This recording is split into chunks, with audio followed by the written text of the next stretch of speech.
America ও ইসরায়েলের চাপিয়ে দেওয়া ৪০ দিনের রক্তক্ষয়ী যুদ্ধ মাত্রই শেষ হয়েছে।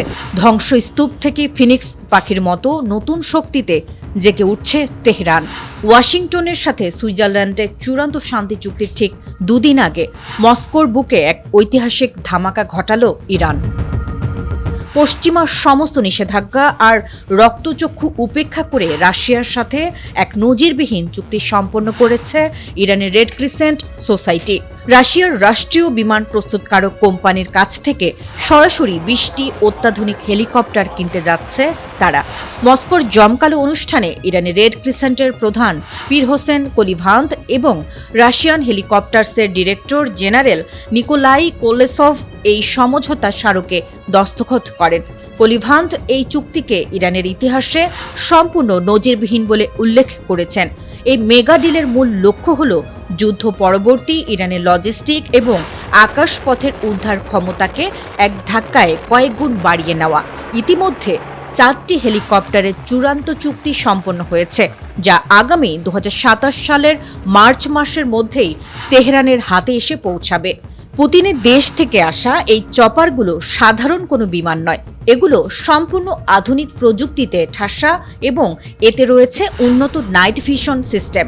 ফলে কুয়াশা কিংবা ঘুটঘুটে অন্ধকার রাতের বুকেও এগুলো অনায়াসে নিখুঁত অপারেশন চালাতে পারবে। একই সাথে এগুলো আধুনিক অগ্নি নির্বাপন ব্যবস্থা এবং এয়ার অ্যাম্বুলেন্সের সমস্ত মেডিকেল ইকুইপমেন্টে সজ্জিত থাকবে, যা ইরানের দুর্গম ও দুর্যোগপ্রবণ পাহাড়ি এলাকাগুলোতে তাৎক্ষণিক ত্রাণ পৌঁছাতে সাহায্য করবে। গত ২৮ ফেব্রুয়ারি মার্কিন ও ইসরায়েলি জোট ইরানের ওপর যে অন্যায় আগ্রাসন শুরু করেছিল তা দীর্ঘ ৪০ দিন পর থমকে গেছে। এই যুদ্ধে ইরানের বেসামরিক অবকাঠামো, রাস্তাঘাট এবং অসংখ্য হাসপাতাল মারাত্মকভাবে ক্ষতিগ্রস্ত হয়। তবে যুদ্ধ থামলেও ইরান হাত গুটিয়ে বসে নেই। তারা প্রমাণ করে দিয়েছে রাশিয়ার সাথে তাদের জ্বালানি, প্রতিরক্ষা ও যোগাযোগ খাতের এই বন্ধুত্ব কতটা মজবুত। আগামী শুক্রবার সুইজারল্যান্ডের মাটিতে আমেরিকার সাথে আনুষ্ঠানিকভাবে যুদ্ধ সমাপ্তির চুক্তিতে সই করতে যাচ্ছে তেহরান। কিন্তু তার আগেই মস্কোর সাথে এই ২০টি হেলিকপ্টারের চুক্তি করে হোয়াইট হাউসকে এক শক্ত কৌশলগত বার্তা দিল ইরান। কোনো পরাশক্তিই যে তাদের উন্নয়ন ও সার্বভৌমত্বকে খাঁচায় বন্দি করতে পারবে না, তা পুনর্গঠনের এই মহাযজ্ঞের মাধ্যমে বিশ্বমঞ্চে পরিষ্কার বুঝিয়ে দিল ইসলামিক রিপাবলিক অফ ইরান।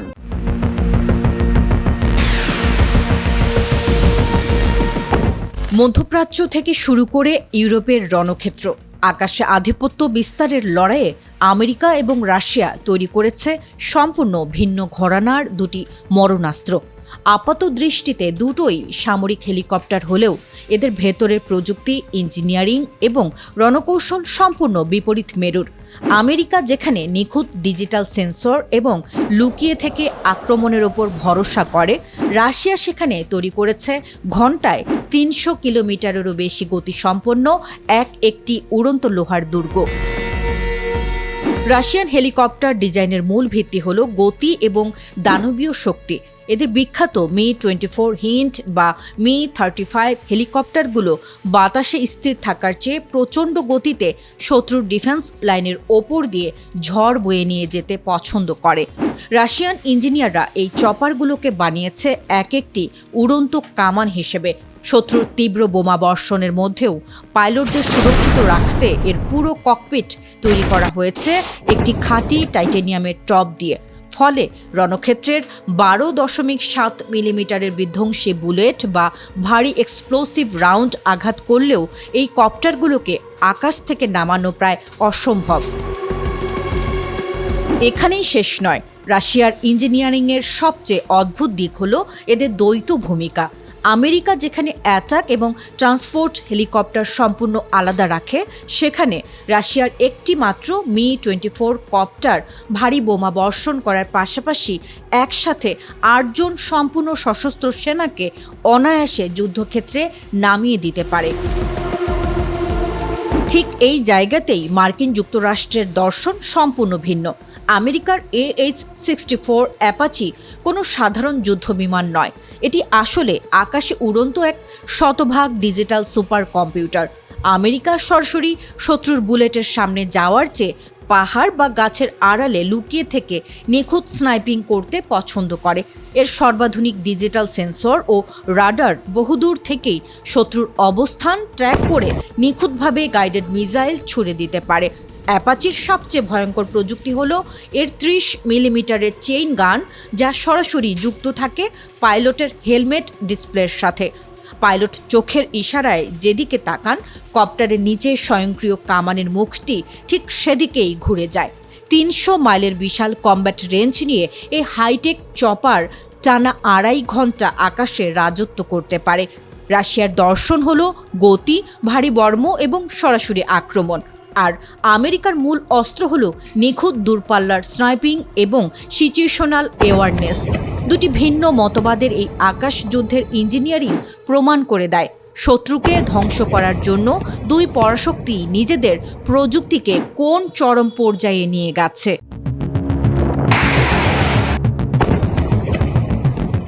তেল আবিবের আকাশে এবার মহাপ্রলয়ের ঘনঘটা। দীর্ঘদিনের সুপ্ত উত্তেজনা পেরিয়ে এবার সরাসরি ইসরায়েলকে ধ্বংস করার প্রকাশ্য ঘোষণা দিল তেহরান। শান্তির সমস্ত দরজা বন্ধ করে দিয়ে ইরানের সর্বোচ্চ যৌথ সামরিক কমান্ড খাতাম আল আম্বিয়া সেন্ট্রাল হেডকোয়ার্টার্স তাদের ক্ষেপণাস্ত্রের মুখ ঘুরিয়ে দিয়েছে তেল আবিবের দিকে।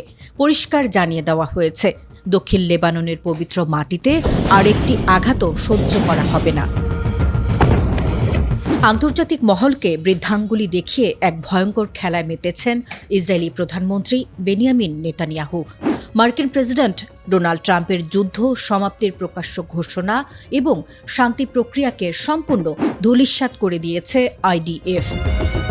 গত মাত্র 2 দিনে অন্তত 84 বার যুদ্ধবিরতি লঙ্ঘন করে দক্ষিণ লেবাননে অনবরত বিমান হামলা চালিয়েছে ইসরায়েলি বাহিনী।